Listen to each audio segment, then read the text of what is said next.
With your weather. Let's tell you what's making the news tonight. Grafton Beach Resort under tight security as reports surface of U.S. troops occupying the Tobago Hotel since last November. Police arrest a man seen beating a licensing officer in a viral video. The days of filling out paper immigration cards may soon be over. Authorities are preparing to take the process online. Coming up in sport, TNT is up for consideration to host a prestigious World Athletics Continental Tour event. Brisk showers with some gusty winds today. I'll have the details in tonight's weather report. The Grafton Beach Resort in Tobago is under tight security with access restricted to guests only. When CNC3 News visited earlier today, security barred entry, saying the hotel was booked for a specific group. Guards even tried to stop our crews from filming from the roadside. Reports suggest U.S. troops have been staying at the resort since November after arriving to install a military-grade radar system at the A&R Robinson International Airport. CNC3 News was told that the hotel was booked by an unnamed group at least until March. Prime Minister Kamla Persad-Bissessar previously disclosed that the U.S. is paying $3 million a day to maintain the radar facility. Guardian Media contacted the hotel owner, Nisha Galbaran Singh, who declined to comment on record. Now, visitors to the hotel say they've seen the troops using the gym, while fishermen nearby have spotted them exercising on Courland Beach. Many welcome their presence, saying it gives them peace of mind at sea. Trinidad and Tobago has been strengthening ties with the United States. Yesterday, the Prime Minister met with leaders from U.S. Southern Command discussing national and regional security. She also invited Commander Francis L. Donovan to visit later this year.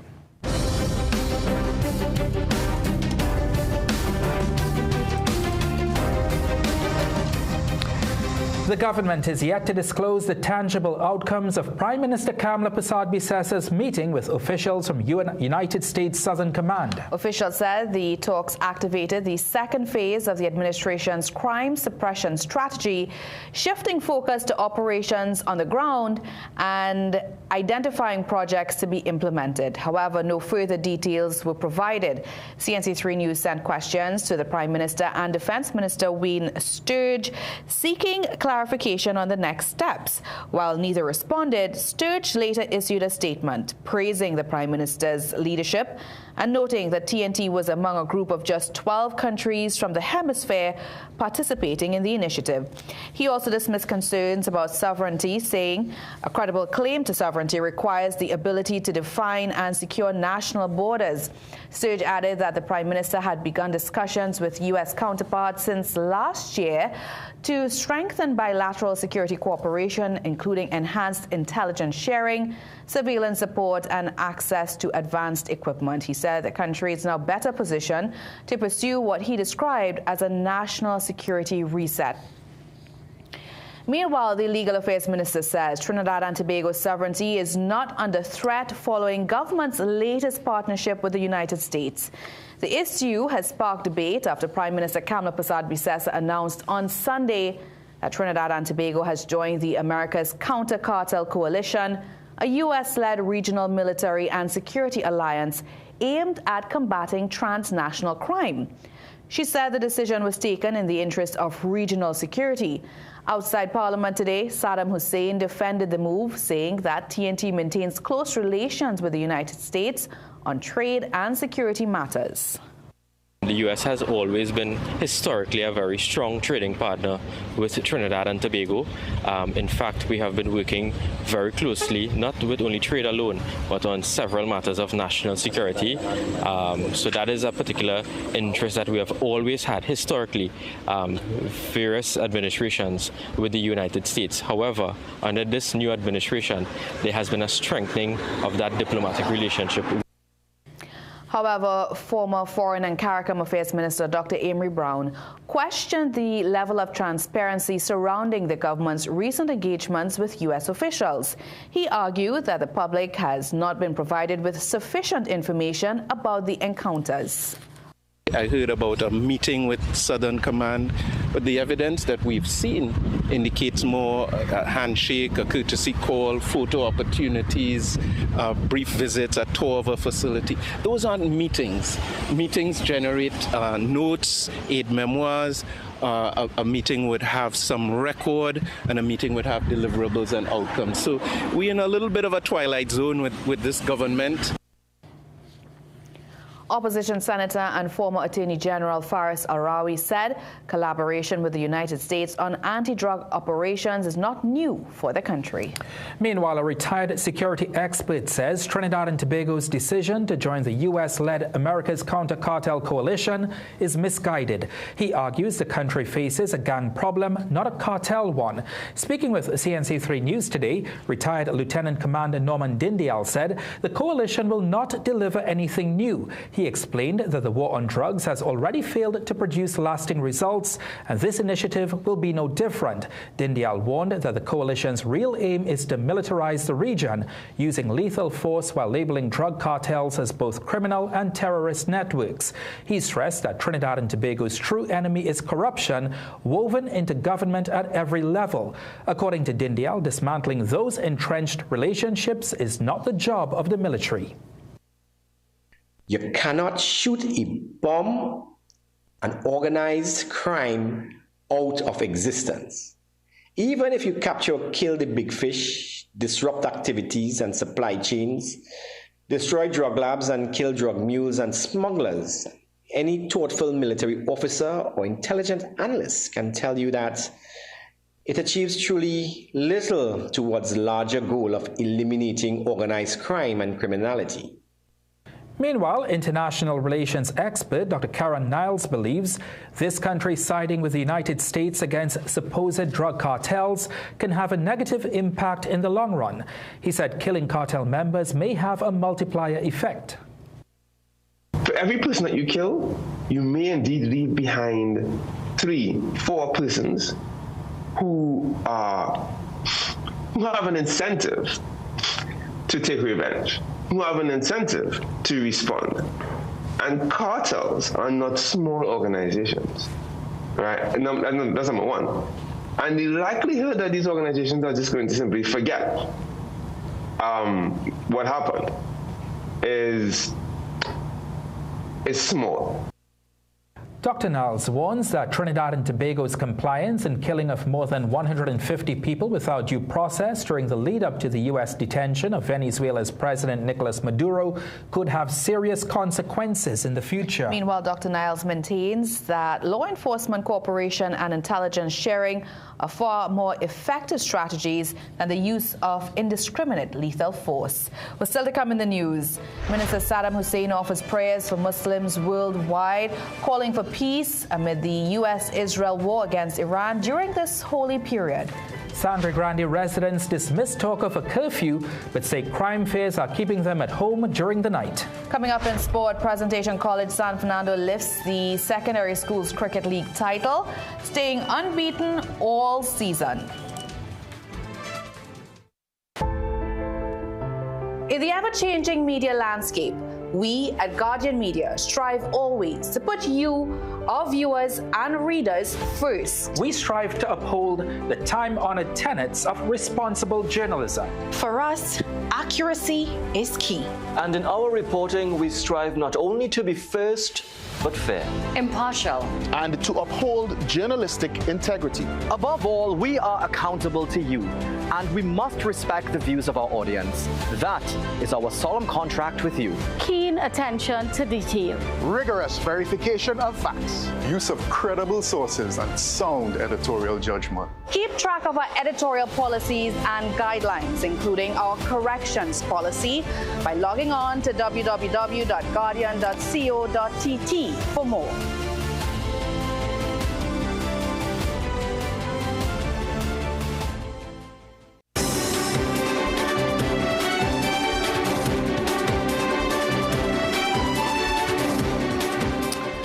Police arrest the man seen in a video assaulting a licensing officer in Curepe yesterday morning. Police say around 10:30 a.m. officers responded to a report along the southern main road near the East Grove housing development The licensing officer told police he was attacked by the driver of a green band Massy taxi who struck him twice in the face, then chased a licensing authority vehicle with a wheel spanner before fleeing.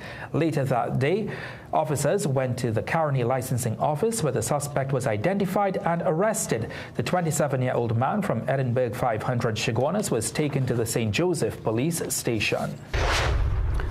Legal Affairs Minister Saddam Hussein says his prayers are with Muslims across the world amid the ongoing war involving the United States and Israel against Iran. Outside Parliament on Tuesday, Hussein, who is a Muslim, said the humanitarian toll of the conflict has been deeply troubling, especially during the holy Muslim month of Ramadan. Less than a week ago, Senator David Nackett rejected what he described as the actions of the Zionist regime, marking a shift in the tone from within the administration. So, as I said, my heart and my prayer are with all of the Muslims throughout the world that are oppressed, my brothers and sisters all over the world. In fact, I would have spoken out on several matters in the past about what took place in Palestine, our brothers in Gaza. I just hope that this entire situation can end in peace. We're in a very holy, auspicious period of Ramadan, and I pray for peace throughout the world. The conflict began on February 28th when the U.S. and Israel launched coordinated strikes on multiple sites across Iran, dramatically escalating tensions in the Middle East. Around $410 million was withdrawn from the Heritage and Stabilization Fund during the 2025 financial year. But despite that withdrawal, the country's sovereign savings account still grew, ending the 2025 financial year with roughly $6.3 billion in net assets. That represents an increase from about $6.1 billion the year before, as strong investment returns helped offset the drawdown.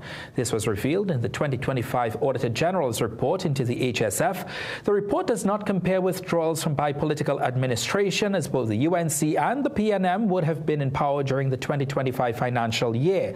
It, however, stated the fund recorded a profit of roughly $664 million over the period, helping push the overall balance high despite the withdrawals. But one of the concerns raised by the Auditor General's Department is that the Board of Governors failed to meet between May 17th and August 19th, 2025, despite the law requiring that it convene at least once every 2 months. Travelers entering and leaving Trinidad and Tobago could soon say goodbye to the familiar physical immigration forms. Authorities are preparing to move the process online, replacing the long-standing system used at the country's port of entry. Correspondence from the Immigration Division to stakeholders indicates the online arrival and departure card platform is scheduled to go live on March 17th. However, Homeland Security Minister Roger Alexander said a media conference will be held tomorrow to outline the initiative, noting that officials are still finalizing several matters ahead of the launch. The platform will allow travelers to submit their immigration declarations electronically. Passengers will be required to create an account and upload a photo of the biodata page of their passport. Here's what a few of you had to say about it. I think it's a good idea, because you would have to fill out all these forms and go back in your purse to get your passport numbers. I think it's long overdue. Yes, well, the departures, that card system is way outdated. It's so much more convenient to just access everything online. Long overdue. It is very tedious to fill out the immigration forms. On the plane, sometimes they run out of the forms. They don't have it. So you are standing in the line while you are waiting to clear immigration, trying to fill it out, or you are on the plane napping. You have to fill out these forms. It's outdated. It's about time. Guyana and other Caribbean islands have already done it. But once completed, travelers will receive a digital receipt with a QR code to present to immigration officials. The move is expected to end the use of traditional paper immigration cards. Government says it could save millions of dollars by going digital. New legislation has been passed allowing the electronic version of the country's laws to be recognized as official documents. Traditionally, only printed copies published by the Law Revision Commission were considered the official version of the laws in Trinidad and Tobago. The Law Revision Amendment Act gives electronic versions of laws official legal status. This now makes digital formats as authoritative as hard copies in court. It removes the mandate for physical printing, allowing for real-time updates and legal recognition of the digital legislative library. And Minister Hussein revealed how much printing physical copies of the law costs this country. We make our laws locally. The Parliament, this is the Republic of Trinidad and Tobago. But do you know our laws are printed abroad?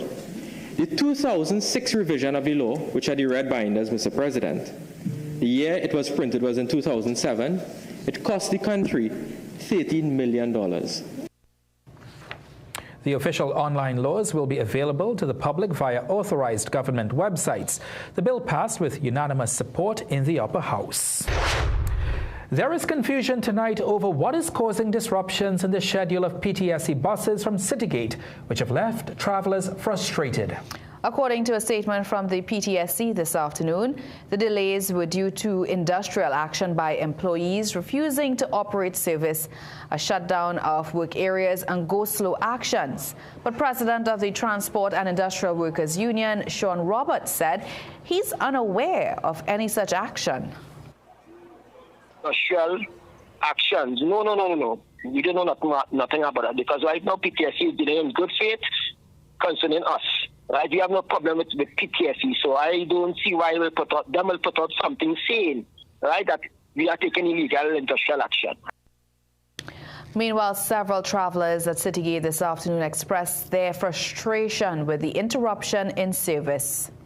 Now, I may have a $10 to go home. Now, I have a mother here who have 3 and 4 children and probably don't have that money. Now, that is frustrating, because then you would have to wait here until whatever time they send a bus. That's the problem people are having for traveling to Ramadan for the last week into this week. And it's happening again because there was no 3 o'clock bus. So all these people see piled up here. These people probably here from the 3 o'clock. The travelers are hoping the issues will be resolved soon. Let's tell you what's still to come in the news tonight.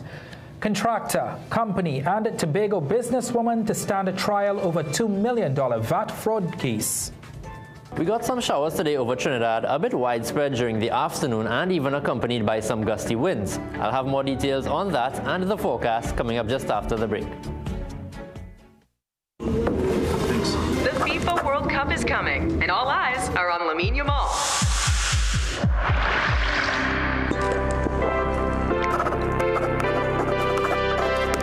You like it?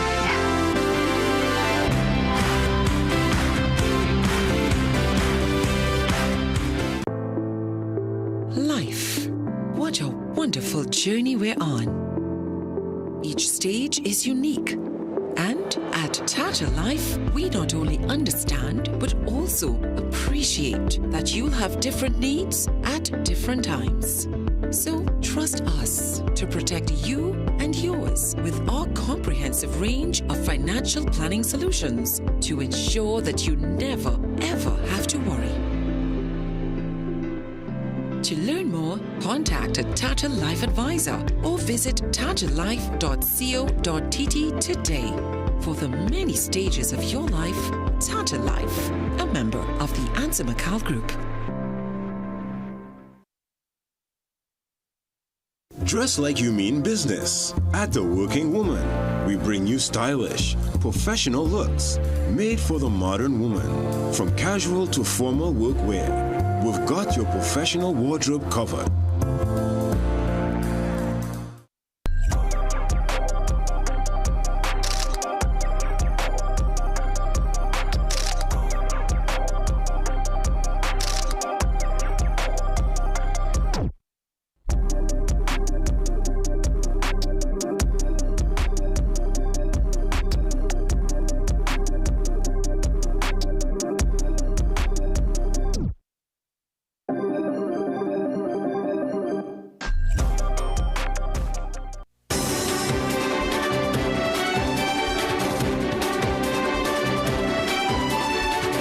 More than a week after leaving Tobago, the whereabouts of two Trinbagonian sailors remain unknown. Alvin Morgan and Damian Reese left Tobago on a fishing pirogue named Campai around 1:30 p.m. on March 2nd.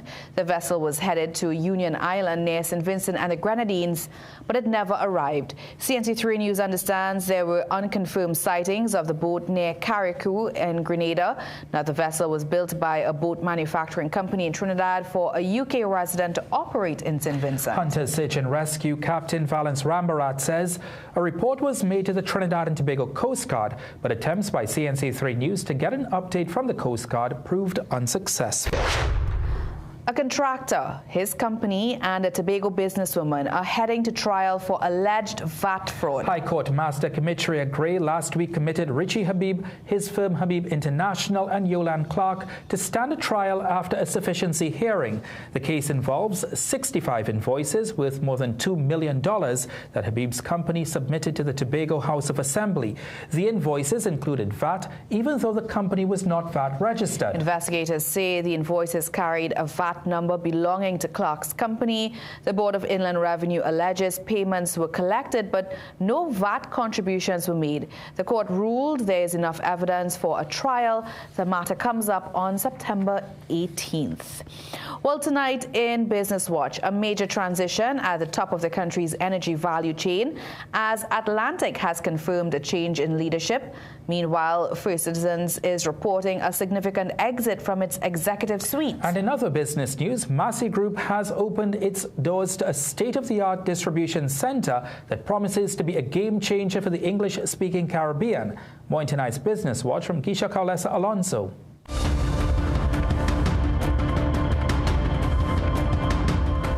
Industry veteran Dr. Ramprasad Motilal has stepped into the role of chairman of the nation's LNG producer, Atlantic. A release from Atlantic on Tuesday says Dr. Motilal brings 40 years of experience and is known for his deep roots in the petrochemical sector. Dr. Motilal takes over from Vincent Pereira at a time when the company is shifting its focus toward long-term sustainability. And as Dr. Motilal moves in, Neela Munilal Kisun, a long-serving executive at First Citizens, moves out.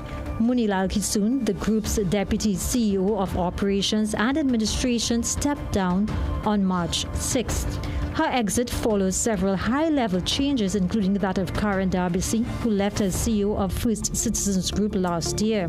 Contacted for comment on Tuesday, First Citizens Group Financial Holdings Limited Chairman, Attorney Shankar Bidesi, had this to say. It has been brought to the board's attention that Ms. Munilal Kisun has resigned. And as such, the next logical step would be to go out and fill that position in the shortest time possible. Group CEO Jason Julian also told Business Watch the entity remains focused on ensuring continuity in leadership and advancing its strategic priorities. Now, the business news, Massy Group has officially opened its new multi-million-dollar distribution center. The facility is the first of its kind in the English-speaking Caribbean, using robotics and AI to double the company's regional capacity. James Mlaklatchi, Massy's president and group CEO, shared further details with Business Watch at the opening on Monday afternoon. We plan to grow. So if we plan to grow, what we were able to do is grow into that with higher efficiency and a much safer operation and a much better efficiency for our customers. But the intention is to repurpose some of those people, most of those people actually, and those roles into much more kind of advanced skills and capabilities. Beyond the Orange Grove investment, the company is also preparing to break ground on another logistics facility in Guyana within the next few months as part of its regional growth strategy. And now for a look at today's energy and forex prices. Keisha Kaulesa Alonso, CNC3 Business Watch. Well, TSTT executives are facing questions over a retreat in Tobago. The company was billed more than $400,000 for 3 days. So today we asked, do you think TSTT should give the public a full account of its spending on the executive retreat?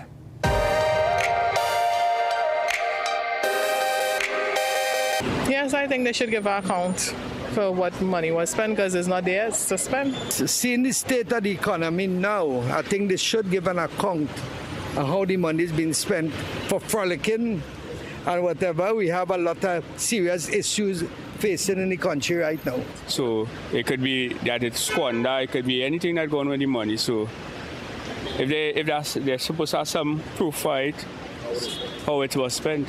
$500,000, you say, for 3 days. I don't find that adding up. For much executives 12, I don't find that adding up. That's not really making sense now. It could be better spent elsewhere. Of course, it's a state-run enterprise, not so? Right? You need to be responsible. You need to be clear about what it is you're spending. At the end of the day, we all have a vested interest in what's taking place. Fines going up, everything going up, and people having a good time at the states and the taxpayers' expenses. So why spend this money, this exorbitant amount of money, on a boat, having a great time? Yeah, I mean, it's not wrong in having a good time, but with the expense of taxpayers' money, why? And we are saying you have to tighten your belt, you know, things like that.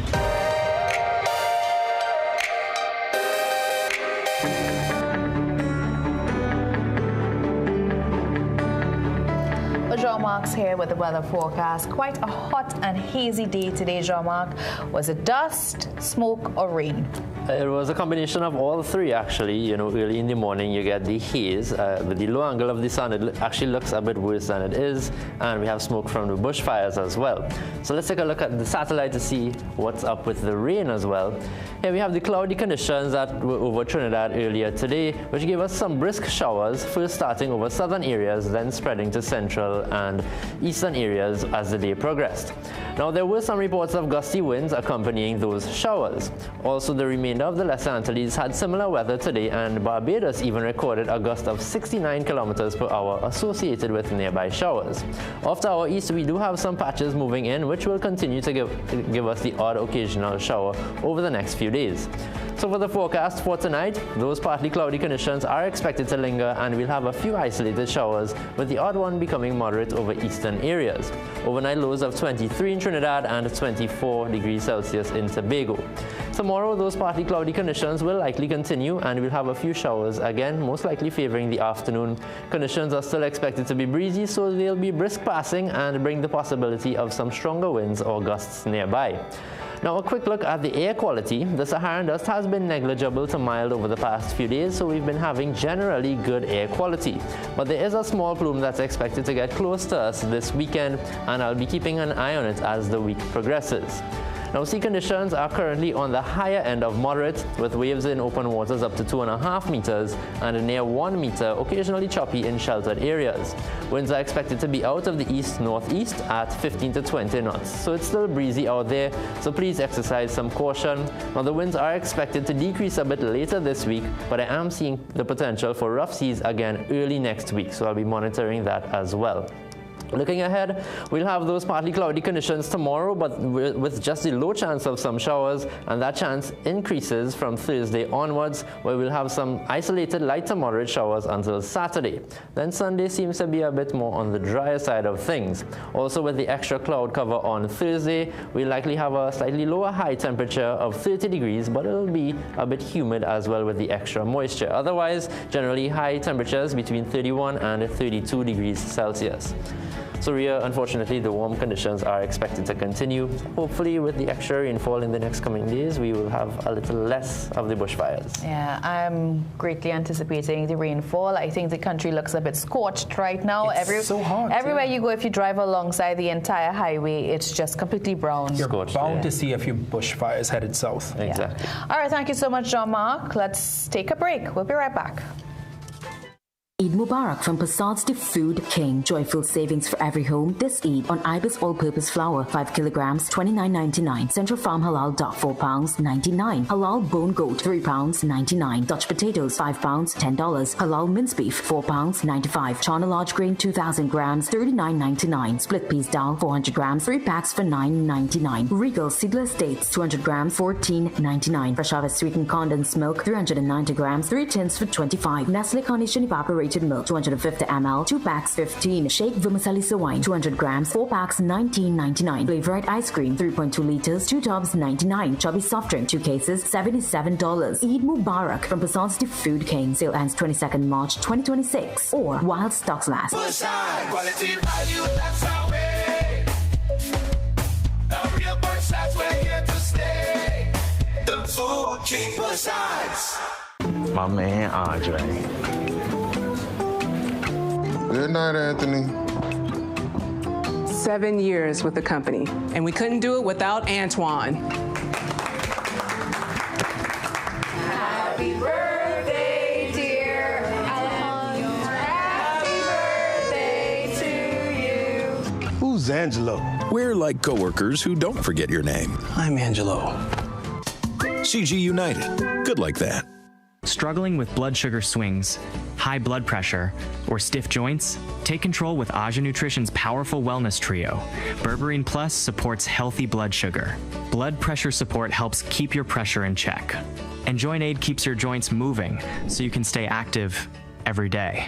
Don't wait. Choose Aja Nutrition for trusted, effective solutions. Available at Pennywise and leading pharmacies nationwide.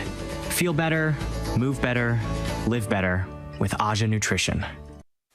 Attention all listeners, are you ready for the ultimate news experience? Introducing the Trinidad and Tobago Guardian, the nation's first and most subscribed newspaper. We deliver where others can't. With the widest delivery network in TNT, you can have the Guardian delivered right to your doorstep or office every single day. Take advantage of our special annual subscription offer so you can stay on top of the leading stories even when you're on the go.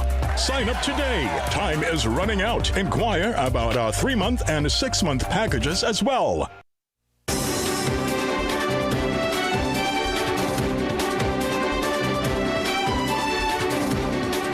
Since the latest state of emergency took effect, Sangre Grande residents say communities have been unusually quiet. Some say police have been urging people to head home at night, sparking talk of an unofficial curfew. But when CNC3 News visited the area, we found a different story. Shane Superville reports. Since the latest state of emergency took effect, the quiet eastern township of Sangre Grande has been unusually quiet. One resident told CNC3 News that they have seen police officers instructing persons to return to their homes in some neighborhoods during nighttime patrols. One officer in the Eastern Division who asked not to be named said while no official curfew is in effect, officers could advise suspected criminals to return to their homes or face arrest, as police under the emergency powers regulations could arrest someone who they believed had intentions of committing a crime. CNC3 News visited Sangre Grande on Monday night to speak with residents, but when asked if they heard about an unofficial curfew being enforced after dark, the answers were all the same. No, I hear nothing. I hear nothing like that. We just interact with a lot of people here, and we haven't heard anything like that. No, we haven't heard that. I would say I ain't get that feedback from them. Yeah. And while the commercial center of Sangre Grande was abuzz with activity, outlier neighborhoods like Blake Avenue and Robinson Lane were significantly less lively. One Damery Hill resident, Jamal Charles, said the almost deserted streets were due to concerns of crime among residents and not the result of a police-mandated curfew. I would say like the heat's starting to come up here kind of way because people more feeling unsafe, so they ain't really doing much outside late.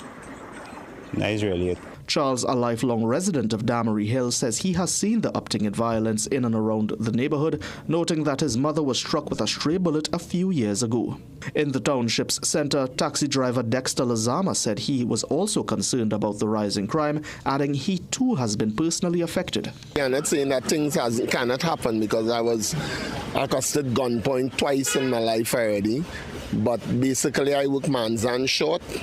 And I work this area because I know the people, basically. I'm from Manzalina originally, so that's why I work in this. For me, it's much safer. CNC3 News also visited coal mine Sangre Grande, an area where there have been several reports of violent crime over the years.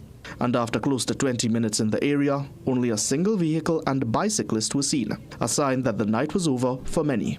There isn't a lot of activity here in coal mine Sangre Grande tonight, but according to many residents, it's not so much due to a self-imposed curfew, but just the way things have always been. In the meantime, several residents continue to wait and hope for the best with this latest state of emergency. Shane Superville, CNC3 News. All right, thank you very much, Shane. And from Shane, we head to sport with Jassy. Jassy, the Dwight York era now ended. The senior soccer Warriors are heading off to Bolivia this week. That's right. It is a test at high altitude for the new interim head coach, Derek King, as he conducts his first session and calls up a couple of teenagers for consideration. We'll also bring you action and updates from Indian Wells, where the champion Draper and Joko are set to clash. Stick around, sport is next. You can make your goals unfold, go get it. You can live your dream, join the team, let's do this. You can get the help you need to succeed with Grande Credit Union. You can believe that you can achieve big goals, small ones too. Grande Credit Union, we've got you. No more waiting, that won't do. Make someday today. One life, so make it good. Live the way you know you should. With Grande Credit Union, yes you could. Make someday today. Live your best life today with Rand Credit Union. With the cold and flu lurking around every corner, keeping your immune system strong allows you to live the life that you want every day. Discover BioStrath Immune Health.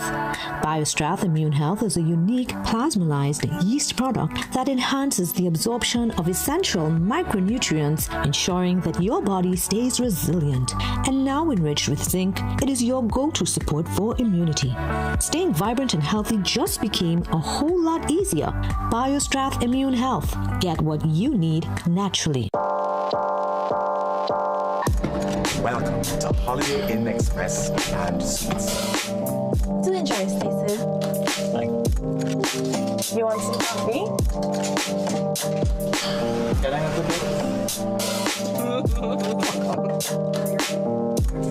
Perfect then.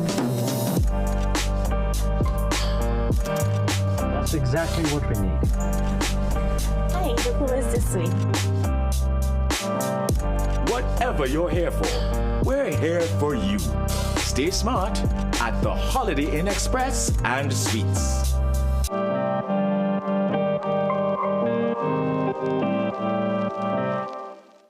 Magical Expressions Limited is the largest local importer and distributor of fresh cut stems, offering the widest range of beautiful flowers at the most affordable prices. Call us today at 701-6488 or visit our website to order.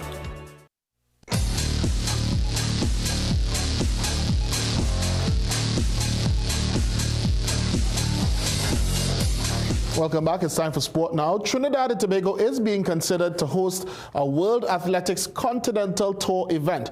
Guardian Media Sport understands that after Jamaica's popular Racers Grand Prix had to be cancelled for financial and logistical reasons, TNT has emerged as a frontrunner ahead of Guyana and Barbados. Since 2016, Jamaica's Racers Grand Prix has been the Caribbean's premier international track and field meet, attracting the region's and the world's finest talents. With the exception of the COVID pandemic years, it has been held every year since. However, the passage of Hurricane Melissa over Jamaica late last year is thought to be one factor in this year's decision to cancel, along with financial and logistical issues. As a World Athletics Continental Tour event occupying a permanent and coveted spot on the international calendar between May and June, an opportunity has arisen for the event to be shifted out of Kingston. On Tuesday, reports came to Guardian Media Sport that Trinidad and Tobago has emerged as a front-runner to host ahead of Barbados and Guyana. However, president of the local association, Ephraim Surratt, said his organization has not been made officially aware. Nothing has come to the federation, but I know that work has been going on underneath. But all I can say is if it happens, it would be something good for track and field in Trinidad and Tobago. While discussions are set to be advanced with a deal possibly to be signed as early as this week, Surratt said that he was unable to confirm which channels the matter has been advanced through, but that if the event is approved, the N3s is likely to be brought into the fold. I'm not sure where they went, but they haven't confronted the federation, because to do that, we'll have to make space on our calendar. They would be dependent on us for officials and photo finish and all these things, but that discussion hasn't happened with the federation. But we would be the one to apply for to have it as a gold, or silver, or bronze competition. World Athletics has 3 levels of its continental tours.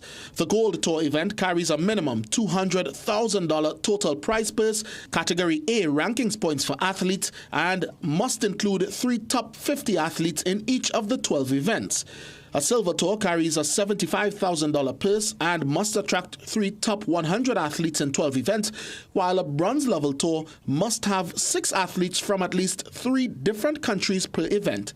Based on World Athletics' strict criteria and the N3's lack of involvement in whatever process has been ongoing, it is left to be seen what status this event does attain if it comes off.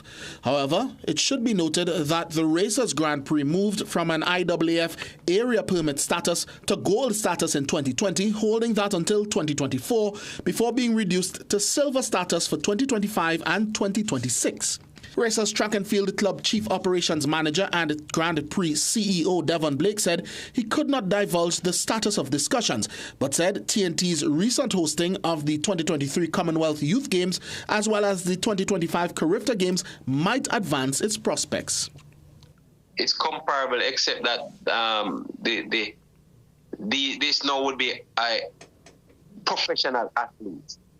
But in terms of the logistics, it should be similar. It's a huge undertaking. It does take a lot of resources, financial resources and people resources. But it's also a boost to whichever economy. When we attempted to contact Sport Minister Philip Watts on the matter via telephone on Tuesday, we were told he was in a meeting. Later calls went unanswered. Certainly some exciting news there. We'll keep tabs on that development. Cricket now, Ethan Ramcharan scored 100 to lead Presentation College San Fernando to a huge win over Shiva Boys Hindu College at Union Hall today. With it, the Southerners wrestled the Secondary Schools Cricket League title away from Presentation College Chaguanas. Ian Wason has the highlights. Presentation College lost to Riyad Mohammed for 24 and Zion Phillip for duck with just 41 runs on the board after they chose to bat first against Shiva Boys at Union Hall. But skipper Brendan Boodoo and Ethan Ramcharan produced a 119-run partnership, hitting the boundaries fluently with an eye on the title. Boodoo hit 10 fours and a 6 and was out on 67, the wicketkeeper making sure he held on to that chance. Then it was all Ramcharan against a helpless Shiva Boys attack. The right-handed batsman slammed 11 fours and 5 sixes in his knock. He went on to score a century and finished on 116 from 76 balls as Presentation College San Fernando closed on 349 for 8. After several rain delays, Shiva Boys was set a reduced target of 148 from 20 overs. But with time running away, they only reached 42 for 5 at the scheduled close of play. Presandu winning by 106 runs and ending the season with 7 wins out of 7. In Chaguanas, closest rivals and reigning champions Presentation College Chaguanas were under fire from national youth pacer Daniel Holder, who took 4 for 19 in his opening spell for Vishnu Boys Hindu College. But Alim Nabi's 52 and Joshua Joseph's 49 helped Pres Chaguanas recover to 164 all out. In response, Vishnu Boys were bowled out for 103. Victory for Pres Chaguanas, eventual runners-up by 61 runs. QRC confirmed their relegation, beaten by St. Mary's College by 7 wickets. Hillview College joins QRC downstairs next season after losing by 25 runs to Naparima College. Ian Wason, CNC3 Sport. Football now. Life under interim head coach has begun for the Trinidad and Tobago senior men's football team just days after Dwight York's contract was terminated by mutual consent. King took the team through its paces at the Manny Ramjan Stadium in Marabella on Monday. This 24-man locally based group is in training ahead of next Monday's international friendly against Bolivia. Goalkeeper coach Russ Russell and former head coach Hudson Baba Charles assisted the session. The squad includes national under-17 attacker 15-year-old Adasa Richardson, as well as his Naparima College teammate Jaden Caprietta. Caprietta and Darrell Garcia joined the senior team from the national under-20 team. Asked about the latest developments in local football's hierarchy, Parliamentary Secretary in the Ministry of Sport, David Naked, reserved his judgment. Football is a very subjective thing and everybody has their opinion. If he did well, if he didn't do well. TTFA found he didn't do well enough and it's their decision. They are an autonomous entity. All we can do is look forward to what's their next step. A former national team captain from 1996 to 1999, Naked did have some pointed advice for football's stakeholders. You have to put people in place who can advance the sport. And if you don't do that, then you're going to pay the consequences, you know, and I feel the stakeholders need to take a good look at themselves and who they deal with, because it's not good enough. But we are the government and we have to give them, the independent bodies, their chance to do what they do. And all we can do is help and advise. King is expected to face the media for the very first time on Wednesday morning, while the senior men's national team leaves for Bolivia on Thursday morning. Internationally, the Indian Wells defending men's champ books a tough test next, and England defender walks away from the game.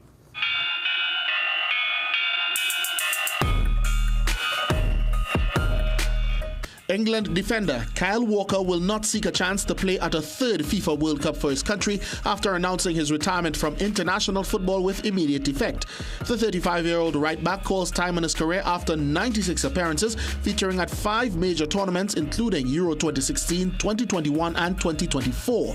Walker made his debut in November 2011 and won his last cap in a friendly against Senegal at the City Ground in June 2025. He said his time in the England team was, quote, a whirlwind of a journey, but the book is now closed, end quote. In tennis, Britain's Jack Draper will continue his Indian Wells title defense against Novak Djokovic after an impressive win on Monday over Argentina's Francisco Cerundolo. Draper defeated Cerundolo 6-1, 7-5 to set up a last 16 meeting with 24-time Grand Slam champion Djokovic. Djokovic, the world number 3, overcame American Alexander Kovacevic 6-4, 1-6, 6-4 to reach the round of 16 yet again and keep his own campaign going toward a 6th title at Indian Wells. Meanwhile, Sonia Kartal showed her fighter spirit as she battled back to stun former Australian Open champion Madison Keys in the 3rd round. Keys dominated the first set, but Kartal rallied to complete a 2-6, 6-2, 6-3 turnaround in just under 2 hours. And now Alvarez goes all the way in tonight's Sport High.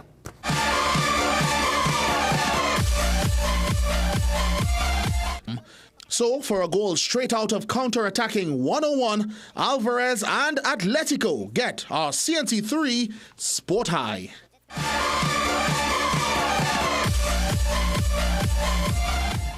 Yeah, that was certainly a counter-attacking goal. Our commiserations will go out to our sport editor Keith Clement. His Tottenham team certainly on the down. Whipped. Yeah. That's it for sport. All right, thank you so much, Jassy. Let's take a break. Stay with us right here on CNC3.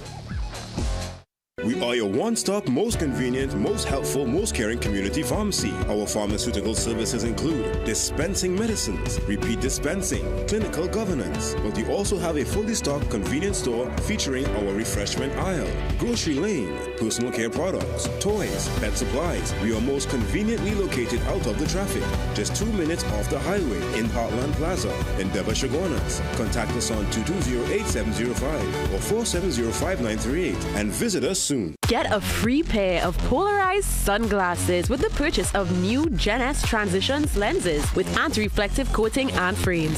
Selected designer frames now just $4.99 with additional promotions. Hurry, limited time only at Seaview Optical. Ramadan specials at Food Basket, Arima, Shagona, Champlain and Gulf View. Goat, 4 pounds for $99. Chana, 5 bunks for $19.95. Delicious dates, $19.95 per pound.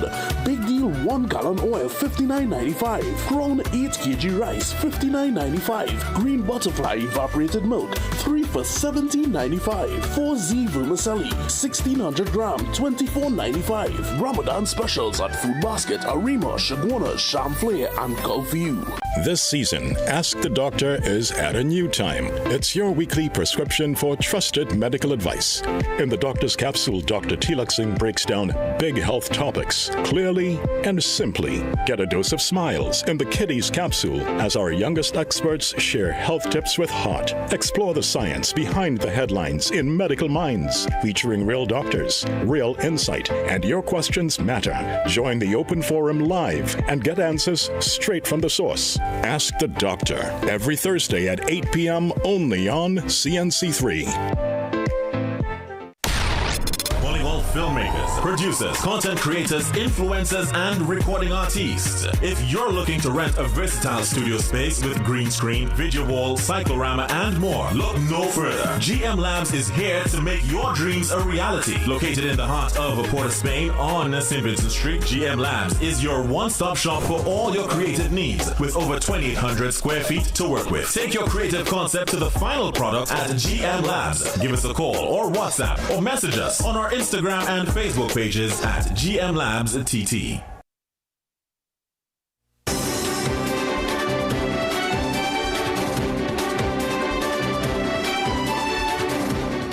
Welcome back. Members of the Palm East Historical Society and the Palm East Residents Association are stepping up efforts to save the 200-year-old Cedar Grove chimney. Both groups want the authorities to preserve the structure and have the area declared a heritage site.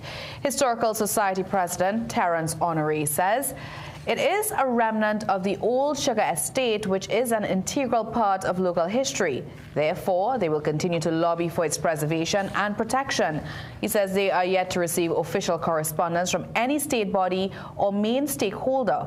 As they work to raise awareness and mobilize support through a petition, both groups came together to take interested individuals on a tour of the site. Young people should appreciate the history, they should learn of this, they should visit this site, and I'm trusting that the authorities, National Trust, National Tourism, and other people would put this place together for us, preserve it, create an interpretation center, maybe a museum, have places for kids to come and to recreate and family to be involved in preserving this part of the history and legacy of South. Now, the National Trust of Trinidad and Tobago is assuring that steps are now underway to secure legal protection for the remains of the Cedar Grove Sugar Estate in Palm East. The Trust says the site, which includes the old chimney stack and factory remains, is being formally documented as part of the process to pursue heritage protection. It says the process resumed in August 2025 and involves consultations with property owners, the regional corporation, and the wider community. However, the Trust is also advising the public to stay away from the site for safety concerns, as the deteriorated masonry, unstable brickwork, and concealed voids could lead to falling debris or unstable ground. There's a concern that women continue to face major challenges in the workplace, from wage gaps to economic inequality. UWI St. Augustine Principal Professor Rosemary Bell Antoine says women remain overrepresented in the lowest paid sectors and make up the majority of unpaid care workers. Even in high-paying jobs, she notes women are still paid less than men. The job market resists women who demand more. Economic justice is not a luxury. It is the foundation of every other right. When our women cannot advance or break the cycles of poverty they are trapped in, or when their labor is undervalued, society as a whole suffers. I must add that even solutions within the justice system for women experiencing challenges in the labor market are often too individualistic. A compensation award here, a dismissal there. Professor Antoine was speaking at the Interclub of Trinidad and Tobago's International Women's Day event on Sunday at the Hyatt. The event was attended by President Christine Kangaloo. Meanwhile, Donna Ali, recipient of this year's Interclub Award, believes more must be done to support young girls leaving orphanages, many of whom are still unprepared for life outside. whether or not they can manage themselves on their own. It is sad. It is really sad. We need more transition homes properly run for girls, vulnerable girls who will have problems we don't know for how long. They leave the home, they're still not prepared for the outside life. Ali, who is also part of the Muslim Women of TNT, has been assisting with the transition of residents from the Islamic Home for Children into society. Well, Muslims around the world are observing the holy month of Ramadan, a time of fasting, prayer and reflection. Each evening at sunset, communities gather at mosques to share iftar, the meal that breaks their fast together. In Freeport, Angelo Jedediah was welcomed inside the Calcutta No. 1 Asja Masjid to experience the evening firsthand. Here's more.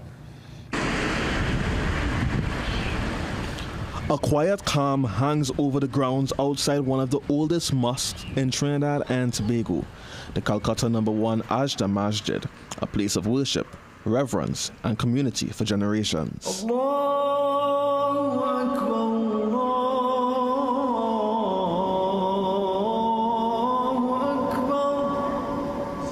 And to save us from the torment of the hellfire of the day of judgment, Ya Allah.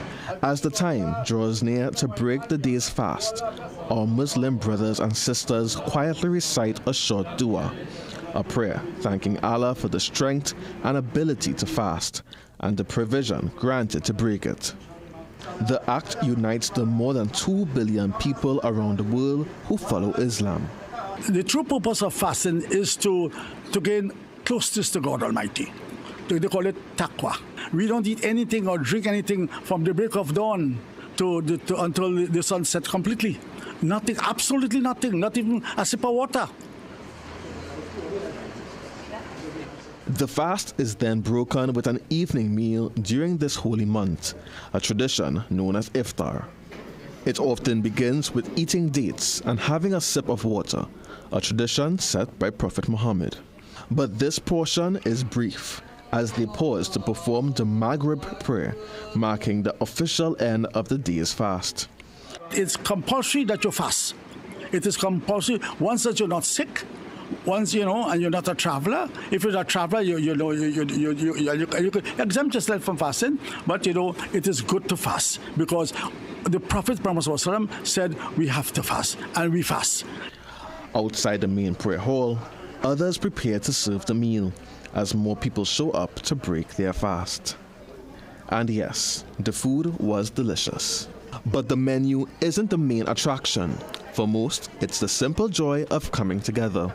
Come to the masjid with your friends and enjoy this month and make special dua and zikr for our loved ones who are also passed away. We have some days where we bring a meal, we call it, bring a dish, and we join. So we have that brotherly love while doing what we're doing and reaping the benefit. We have this togetherness that's really mind-blowing and touching. If you wonder about the discipline of fasting, well, it's really a mindset of patience, focus, and gratitude. I know a lot of people from the outside might think it's very difficult, but going into the month, really it's all about mindset. You're doing this with a purpose. We're here to gain taqwa, to gain closeness to God, and that means not just staying away from food and drink, but also in our mannerisms and how we carry about ourselves. And whether or not you follow the Muslim faith, there is a lesson from Ramadan that we can all learn. We must always try to do the good things. Be good to people, be good to the animals, and be good to humanity as a whole, inshallah. Angelo Jedediah, CNC3 News. Thank you very much, Angelo. Now let's take a look at our photo of the week. This striking image was captured by Guardian Media's photographer Edison Budusing. It features Avani Mongru and Anushka Mohammed, students of Roberts Village Hindu Primary School, beautifully portraying central figures in Hindu mythology, Krishna and Radha.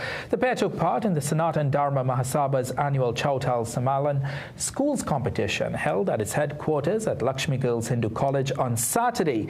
And each week we'll be sharing a standout moment like this one, a powerful image captured by one of our newspaper photographers, as our photo of the week. Quite beautiful indeed. Gorgeous photo. All right, that's how we end the 7 p.m. news this evening. Thank you so much for watching. I'm Maria Rambley. I'm Ryan Beechu. I am Jassy Marie. And I'm Jean-Marc Rampasad. Have a good night.